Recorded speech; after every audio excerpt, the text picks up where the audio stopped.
कथूरिया जी कह रहे थे कि वो अपने पुराने जितेंद्र मलिक जी को भी वहां से ट्राई कर सकते हैं। मैं बस यही कहना चाहता था कि कुलदीप शर्मा की टिकट काटने का रिस्क कांग्रेस बिल्कुल नहीं लेगी। एक जी थोड़े दिन पहले की बात है कि एक फर्जी खबर चल गई थी कि कुलदीप कुलदीप शर्मा भी कांग्रेस छोड़ सकते हैं।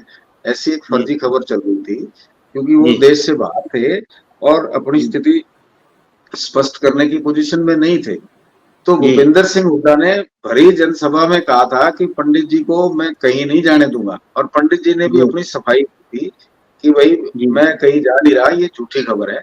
तो कुल मिला जी के जैसा सोनीपत पार्लियामेंट का शेप है ना, उस जी हिसाब से कांग्रेस ये अफोर्ड भी नहीं कर सकती। एक होता है ना कि जी हिम्मत हिम्मत हिम्मत भी नहीं कांग्रेस की बढ़ती कि वहां से वो कुलदीप शर्मा की टिकट काट दे, क्योंकि सोनीपत पार्लियामेंट में 9 सीटें कांग्रेस जी को वहां, जिसमें से खरखोदा आपकी रिजर्व सीट आ जाती है, तो कांग्रेस को वहां बाकी सीटों पे कास्ट बैलेंस बढ़ा के चलना है। उनको जाट को भी टिकट देनी है और नॉन जाट को भी टिकट देनी है। और जी सोनीपत को लेके अगर कांग्रेस का रुख आप लोकसभा चुनाव में देखें तो जी कायदे से कांग्रेस वहां पहले कोई जाट उम्मीदवार उतारा करती थी, लेकिन धीरे जी धीरे समय बदला। इस बार कांग्रेस ने वहां से ब्राह्मण उम्मीदवार उतारा और उनका एक्सपेरिमेंट जो है वो सफल रहा। 20,000 से जी हालांकि बहुत मामूली मार्जिन है, लेकिन जी एक्सपेरिमेंट तो सफल रहा ना। तो सोनीपत जी पार्लियामेंट से के किसी भी क्षेत्र से, जहां से गन्नौर से आपकी बात आप कह रहे हो, कुलदीप शर्मा जी की टिकट नहीं कटेगी, वही जी चुनाव लड़ेंगे। हाँ, लेकिन जो होने जा रहा है वहां गन्नौर से, बीजेपी की टिकट बदलेगी।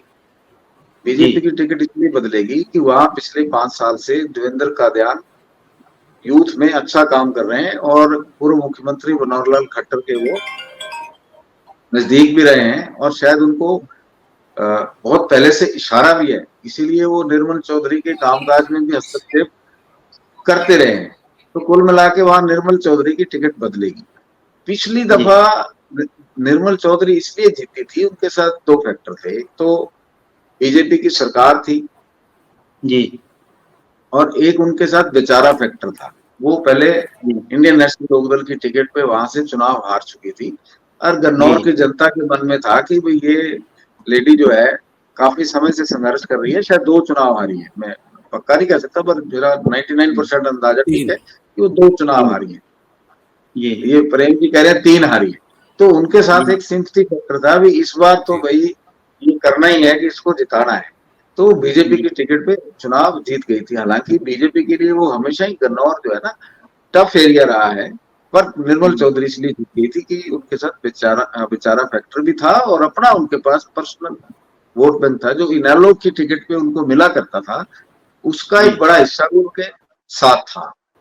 अब जी मुझे लगता है कि उनको टिकट शायद रिपीट नहीं होगी। हरियाणा की हर राजनीतिक खबर के विश्लेषण के लिए हमारे चैनल जनमत हरियाणा को लाइक, शेयर और सब्सक्राइब करना ना भूलें। साथ ही बेल आइकन को भी प्रेस कर लें ताकि हर वीडियो की अपडेट आप तक पहुंचती रहे।